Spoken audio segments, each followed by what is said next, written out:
Bienvenidos a todos en este resumen de la Parashá Shoftim. Quien a buen árbol se arrima, buena sombra lo cobija. Un refrán que se tomó mayor auge, aunque ya era conocido, a través de la obra literaria de El Quijote de la Mancha, de Cervantes Saavedra. Pero, ¿y qué tiene que ver la Parashá Shoftim con Don Quijote de la Mancha? Lo vamos a ver más adelante. Por ahora veamos los temas. Parashá Shoftim, Deuteronomio capítulo 16-18 al 21-9, el profeta Isaías 51-12 al 52-12, el libro de los Hechos capítulo 3, versos 22 y 23. Los temas: los jueces, portales espirituales, el gran Sanedrín, el rey, el profeta, ciudades de refugio, 2 o 3 testigos. Nuestra Parashá Shoftim inicia de la siguiente manera: Shoftim beshoterin titen no toten leja mekol azreija, asher Yahweh Eloheija noten leja leshofteja. Jueces y comisarios o policías nombrarás para ti en todas tus ciudades que Yahweh tu Elohim te da, de todas tus tribus, y ellos juzgarán al pueblo con juicio justo. No torcerás el derecho, no harás distinción de personas, ni aceptarás soborno, porque el soborno ciega los ojos de los ancianos de los jajamín y pervierte las palabras de los sadiquín, de los justos. Ciertamente, y retomamos un poco la historia y la cronología, Moshe tiene 36 días para expresar a la nueva generación que venía en el desierto. Ya acaban de fallecer todos los que salieron principalmente o al inicio de Mizraim. Recordemos que ellos fueron como resultado de su incredulidad y de su llanto sin causa, de que no entrarían toda esa generación que se quejó sin ninguna causa que tuviera sustento a morir en el desierto. Ya aquí en esta etapa, Moshe le quedan prácticamente 2 o 3 semanas de vida y está muy interesado en dejar saber a la nueva generación los mandamientos. Él va a morir, él no va a entrar a Canaán. Los únicos que entran es Yahoshua y Caleb. Y aquí toma algo que su suegro Yetro, en la Parashá Yetro, precisamente del libro de Shemot, le da un consejo de poner cortes, de poner pequeños grupos para que juzguen. Aquí Moshe hace énfasis en estos jueces y en estos comisarios. Mas, sin embargo, eso sería histórico si no lo podemos aplicar a nuestra vida. Vamos a retomar un ejemplo de lo que nos dice el Talmud de Jerusalén. El Talmud de Jerusalén en su tratado de Hagigá 1.7, pero también en Eikar Rabá o Lamentaciones de Rabá del profeta Jeremías, nos dan una breve explicación respecto a estos jueces. Cierta ocasión, en el término o en una etapa que estaba en decaimiento el pueblo de Israel, nos dice Hagigá 1.7 que el estudio de la Torá había mermado, había bajado. Por tanto, las ciudades estaban desoladas. Y le pregunta al Creador: ¿por qué ha sucedido eso? Le dijo el Creador: bueno, porque ellos no estudian la Torá, abandonaron la Torá. Nos dice el rabino Shimon ben Yochai declaró: cuando vean pueblos en la tierra de Israel arrancados de su lugar, sepan que no contribuyeron al salario de los maestros de la Torá. ¿Cuál es la razón? ¿Por qué está la tierra arruinada, destrozada como un desierto deshabitado? Yahweh le dijo: porque abandonaron mi Torá. Pero igual, ¿qué tiene que ver esta frase o este comentario del Talmud de Jerusalén en Hagigá 1.7? Nos dice el rey Judá, el rabino Judá el príncipe, envió al rabino Hillá, al rabino Así y al rabino Imí a recorrer las ciudades de la tierra de Israel para traerles maestros de la Torá. Le vuelvo a repetir, había pobreza, había calamidad, había bastante desolación, había bastante crimen, la ciudad era una ruina, la ciudad era no apta para vivir. Pero ellos empezaron a preguntar que si ponían más policías, más jueces, o restauraban el Estado o la línea jurídica de los lugares. Y el rabino principal manda a más rabinos a que fueran por toda la ciudad para hablar con los estudiosos de la Torá. Llegaron a un lugar donde no encontraron maestros de la Torá. Los rabinos les dijeron a los encargados del pueblo: tráiganos a los guardianes de la ciudad. Les trajeron a los administradores de la ciudad, al gobierno. Les dijeron: estos no son los guardianes de la ciudad, son los destructores de la ciudad. Le preguntaron los lugareños: ¿y quiénes serían los guardianes de la ciudad entonces? Les dijeron: los maestros de la Torá. Y esto es una gran verdad. Tal vez ciertas situaciones van a sonar un tanto religiosas, pero un buen gobierno no se recupera con cambiar jueces. No se recupera enmendando leyes o enmendando la Constitución. Es que hace falta algo. No se está estudiando la Torá. Y eso es un reclamo para los que se deberían de dedicar a la Torá. No están haciendo su trabajo.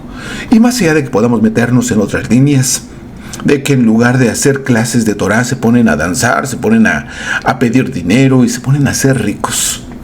Por eso hay tanta criminalidad. Y el gobierno no puede cambiar. ¿Qué es lo que se tiene que agregar? Los maestros de Torá. Pero el consejo anterior, donde nos dice aquí, ¿por qué no hay maestros de Torá? Porque no los sustentaron. Y aquellos que eran maestros de Torá, se fueron por el camino fácil de la economía y dejaron el verdadero estudio de la Torá. Nos dice entonces el Salmo 127:1: a menos que Yahweh construya la casa, a menos que la palabra del Creador esté a los alrededores de los pueblos, sus constructores trabajan en vano en ella. A menos que Yahweh vele por la ciudad, el guardia mantiene la vigilia en vano. Es muy difícil traer paz en algún lugar, en alguna ciudad, en algún país, si no se instala, o si en este país, lugar, pueblo, ciudad, lo que sea, no se instalan maestros de Torá. Pero a ver, maestros de Torá, que su primera intención, su primera línea no sea hacer riquezas deshonestas. Que ellos pueden con lo que se dé vivir, pero no perder su enfoque. Clases de Torá, que en realidad no las hay. Hay predicaciones, hay amenazas, hay situaciones como que si no vienes te vas a ir al infierno. Y solo les estoy comentando eso.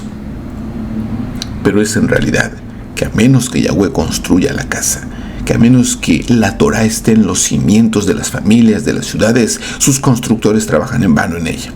A menos que Yahweh vele por la ciudad, el guardia mantiene la vigilia en vano. O, como dijo el rabino Yahudá, tráiganos a los guardianes de la ciudad. Les trajeron a los gobernantes, les trajeron al cónsul, le trajeron al presidente municipal, le trajeron al que cuida el barrio, y dijo: no, estos no son los guardianes, estos destruyen la ciudad. Ciertamente le digo, pondrás, pero ¿a qué se refiere la Torá? No estamos en contra del sistema. El sistema sabe que no puede desconectarse del Creador, lo saben muy bien. Es una tragedia el que se desconecta del Creador. Tanto sea un padre de familia como sea un gobernante en un lugar local o en un estado o en un país. Pero la Torá, ¿a qué se refiere cuando nos dice que traigamos o que pongamos jueces y comisarios? Es muy específica la Torá. Estamos en el mes de Elul. En el mes de Elul, donde estamos en la preparación para el séptimo mes. Todo este mes es un tiempo de introspección, un tiempo de revisión, un tiempo de enmendar, un tiempo de hacer teshuvá. Y precisamente al inicio del sexto mes, que es tradicionalmente y religiosamente llamado como el mes de Elul, que en la Torá no aparece el mes de Elul, sí aparece en los profetas, específicamente en Jeremías, pero en la Torá, en el rollo, en el escrito, no aparece la palabra Elul.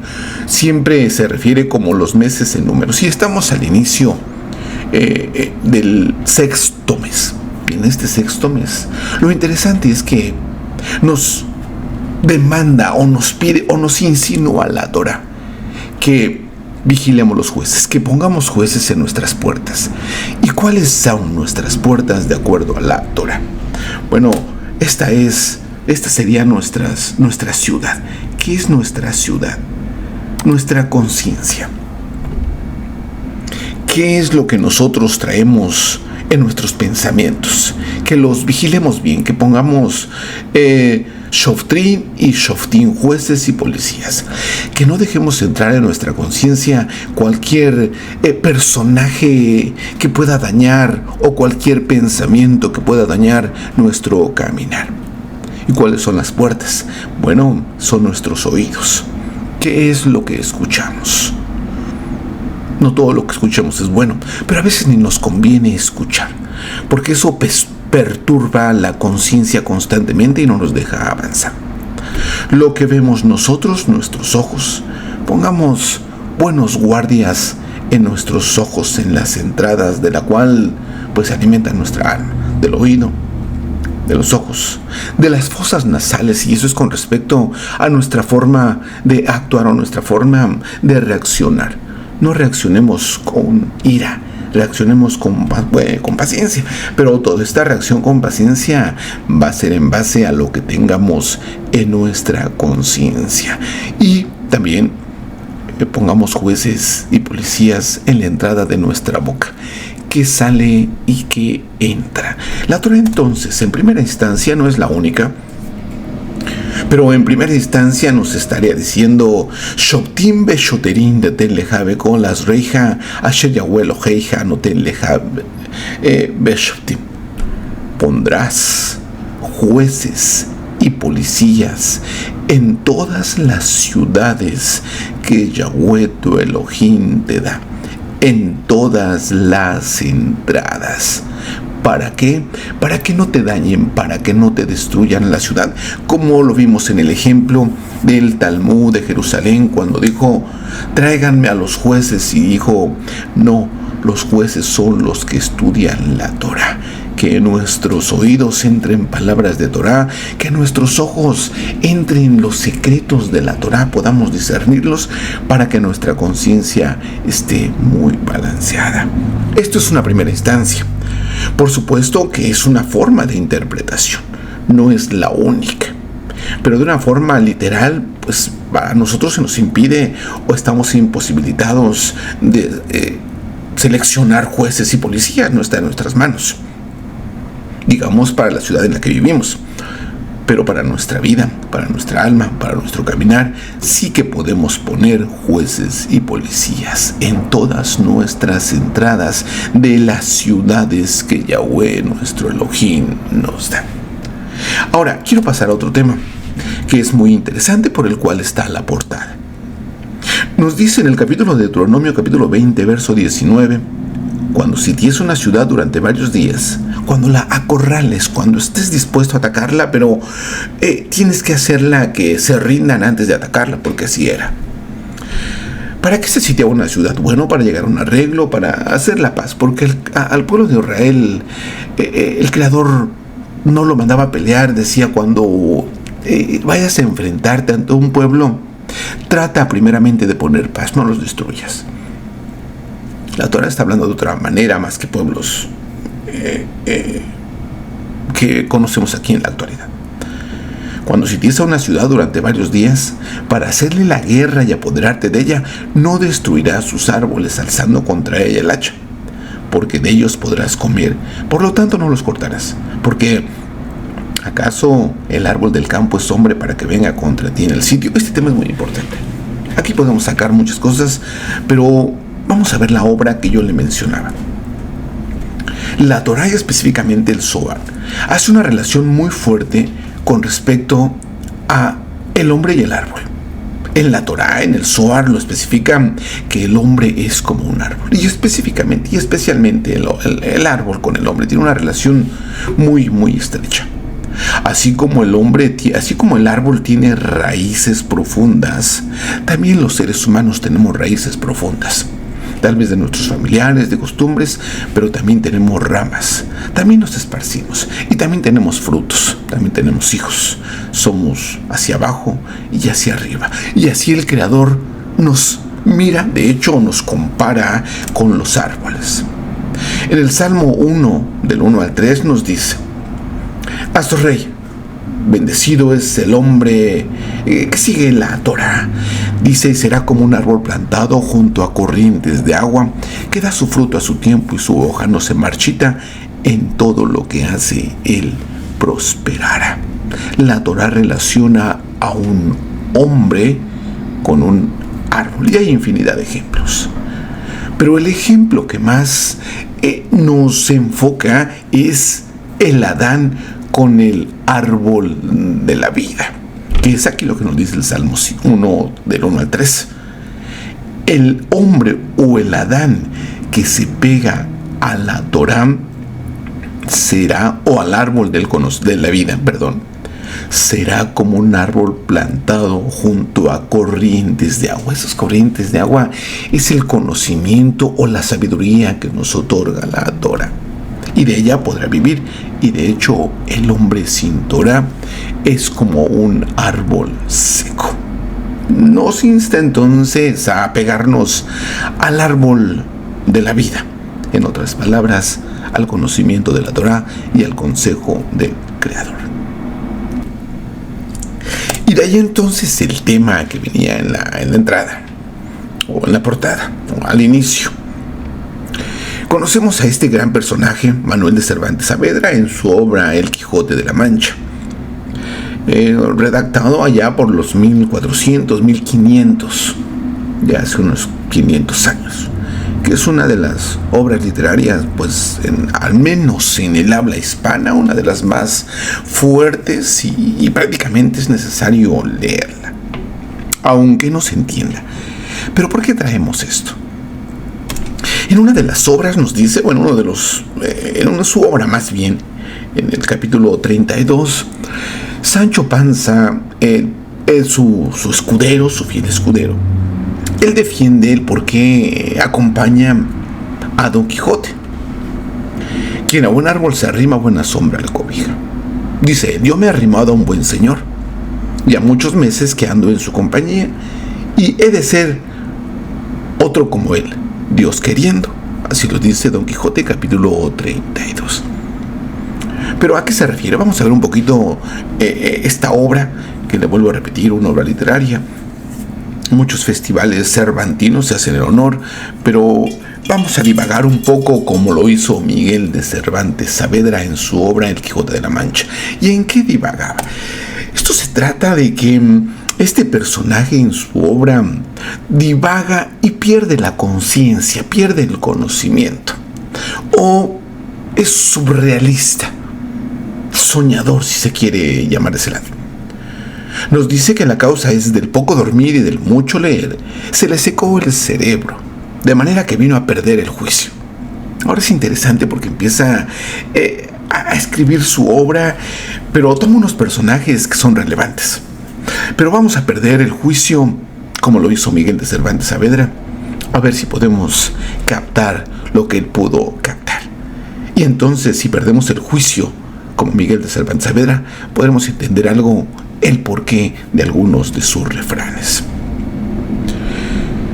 Si fuésemos hombres, o como somos hombres, o si fuésemos Don Quijote de la Mancha, perderíamos esta parte que se llama Da'at, que es el juicio.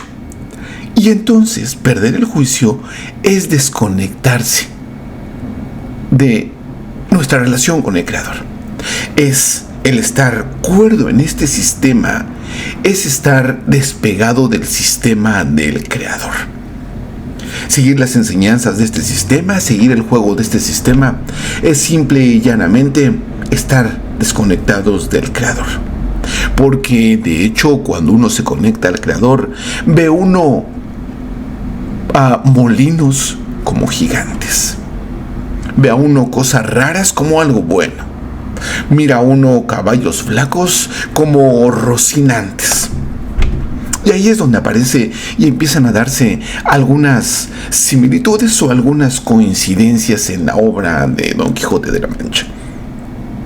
Él encuentra un rocín, un caballo flaco. Pero que es interesante, porque el flaco es de no comer, pues por lógico, se hace flaco por no comer. Pero es que en el Zohar nos dice que entre menos se coma, mejor se percibe el escrito y hay más revelación. Así es. Quien menos coma, entiende mejor los escritos de la Torah. Quiere decir que el cuerpo enflaca, pero la conciencia se expande. Pero para caminar en este mundo, en este sistema, también necesitamos un caballo. Tal vez seamos nosotros, en nuestra pérdida del juicio, unos Quijotes, que necesitamos un caballo flaco para poder mirar las cosas que no son como si fuesen. Si usted y yo perdiésemos el juicio, tal vez veríamos a un caballo flaco como un gran rocinante. Pero es espectacular lo que nos dice, porque este caballo rocinante o caballo vendría de la palabra cábala y solamente son alucinaciones de perder el juicio. Pero que si ese caballo se llama rocinante, salta inmediatamente una palabra que se llama ras, o racinante o rocinante. Ras significa secreto. Quiere decir, de una forma, en el juicio perdido, o locos, como le llamaban al Quijote de la Mancha. La única forma de estar cuerdos en este sistema y estar locos en este sistema es cabalgar en la Kabbalah con nuestro caballo rocinante, o sea, abriendo los racim, los secretos de la Torah. Pero es que también Don Quijote de la Mancha tenía un amor idílico, un personaje que no aparece, pero que él sabe que existe, pero además que quiere conquistarlo. Y es a un personaje ficticio que él llama Dulcinea del Toboso, al don San Lorenzo como Dulcinea del Toboso. Para él, en su sueño, es una bella dama, es una princesa. Pero también hay algo espectacular en esto, porque Dulcinea del Toboso, la Torah me hace una referencia como más dulce que la miel. Y además, Toboso me hace otra referencia como Tov, como bueno. Y yo, en mi pérdida de juicio, podría decir que, como un Quijote de la Mancha, cabalgar en la Kabbalah, en un cuerpo flaco, llamado racino o rocinante, podría entonces conquistar a Dulcinea del Toboso. En otras palabras, la Torah me podría dar las mieles del conocimiento. Pero eso solamente desde la pérdida del juicio. Porque si yo estoy cuerdo, entonces Dulcinea del Toboso la miraría como una mujer que cuida cerdos. Y a Rocinante lo miraría como un caballo flaco. Pero para perder el juicio o perdiendo el juicio, lo miraría como el mejor transporte en mi vida y a conquistar lo más dulce que pudiese existir. En la alucinación, si se quiere, entonces, la palabra Etz Hasadeh, el árbol del campo, tiene una numeración muy interesante. Una numeración de 474. Y la palabra Da'at tiene una numeración de 474. ¿Y qué es Da'at? Conocimiento. Lo mismo que le pasa aquí a Miguel de Cervantes Saavedra o a Don Quijote de la Mancha, digamos Miguel de Cervantes Saavedra en su obra El Quijote de la Mancha. ¿Dónde perdimos el conocimiento nosotros? ahí en el jardín del Edén. Al haber ingerido o haber tomado la decisión en nuestro libre albedrío de comer del árbol del conocimiento del bien y del mal, perdimos el conocimiento. Nos alejamos. Pero este conocimiento nos llevó a una realidad engañosa. Pero en esta pérdida del conocimiento queremos nosotros volver a retornar a nuestro origen, al ver a Dulcinea del Toboso como nuestra princesa, a ver la Torá desde el punto de vista de mi alma, que mi alma vuelva a enamorarse de la princesa. De hecho, el Zohar nos dice que hay de aquellos que piensen que la Torá trae narrativas simples, pero además que la Torá hay que conquistarla. La Torá no se lee, la Torá ni siquiera se traduce. La Torá tenemos que conquistarla, nos dice que la Torá es como una princesa. La Torá tiene bellos ropajes. Nos dice que la cobertura de la Torá es solamente un ropaje, pero que esa no es la Torá. Pero también nos dice que cuando abrimos de la Torá, el rollo, también es un ropaje. Pero ahí no están los secretos. Cuando leemos la Torá, también es un ropaje. Podemos leer la Torá, podemos traducirla a cualquier idioma que queramos, pero aún así no hemos conquistado a nuestra Dulcinea del Toboso. Solamente cuando la Torá nos acepte, entonces nos empezará a revelar la dulzura de los secretos. Y eso, o para lograr eso, hay que perder el conocimiento de este sistema. Y hay que cabalgar como un buen caballero. O en otras palabras, querer ser cabalista. La frase a la cual hacemos alusión, Ilan Top Karov Tzel Top Oto Otev, que quien a buen árbol se arrima, buena sombra le cobija. En la pérdida del conocimiento o en la pérdida de la conciencia, o a quien se le seca el cerebro de este sistema y se abre al otro sistema. Si tomamos la gematría, la numeración de esta frase, que ni siquiera, o yo no lo sé, si Miguel de Cervantes Saavedra tomó la gematría a lo que se estaba refiriendo,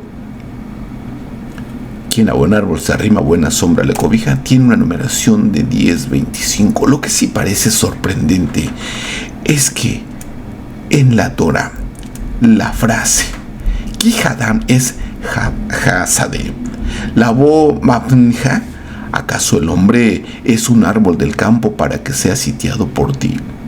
Tiene la misma gematría de quien a buen árbol se arrima, buena sombra lo cobija. Tal vez encontremos un buen maestro, o tal vez la Torá nos permita probar de las mieles que contiene. Si nos arrimamos a un buen árbol, tendremos unas muy buenas enseñanzas. Pero si somos capaces de perder más el juicio o de que se nos seque más nuestro cerebro a este sistema, entonces sería muy bueno. Pero si no lo logramos, si no logramos perder el conocimiento a este sistema, que se nos seque el cerebro a doctrinas, a enseñanzas, a yo pienso, o a yo creo, o así lo dicen los grandes sabios, si no se me seca el cerebro a esas pseudo enseñanzas, si no logro conectarme aquí a recuperar el conocimiento perdido en el jardín del Edén, si no puedo probar de las dulces mieles buenas que es la Torá, entonces al menos me quedaría con lo que nos dice Proverbios.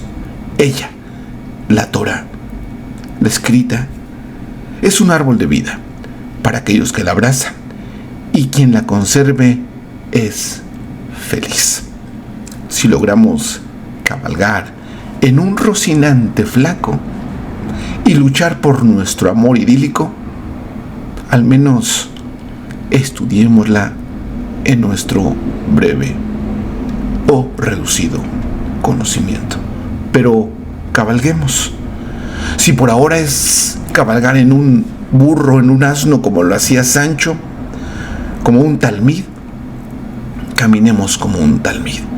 Si caminamos o cabalgamos como un caballero cabalista, como Don Quijote de la Mancha, hagámoslo. Pero no dejemos nunca de caminar. Toda Rabán, y tal vez no fueron muchos secretos cabalísticos en esta parashá, pero tiene una gran enseñanza.